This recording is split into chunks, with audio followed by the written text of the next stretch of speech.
হরে কৃষ্ণ। গীতায় ভগবান বললেন, যেই ব্যক্তি শীত গ্রীষ্ম সুখ দুঃখ হাসি কান্না লাভ ক্ষতি জয় পরাজয় শত্রু মিত্রে সমভাবাপন্ন, সেই ভক্তই আমার প্রিয় হয়ে থাকে। আমরা দেখুন, যদি হাসি খুশি আনন্দে থাকি তখন কিন্তু ভগবানের কথা মনেও পড়ে না, এই বেশ ভালো আছি। আবার যখন দুঃখ আসে জীবনে তখন আবার ভেঙে পড়ি। হ্যাঁ, এটা ঠিক নয়। যে কোনো অবস্থাতেই একই রকম চলার চেষ্টা করতে হবে।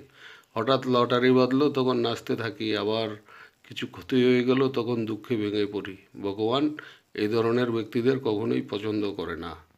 তাই সমভাবাপন্ন হওয়ার চেষ্টা করুন। হ্যাঁ, সব অবস্থায় একই রকম। ঈশ্বর যখন যেই অবস্থায় রাখছে সেটাই ভালো, সেটা মেনে নিয়ে চলতে হবে। হরে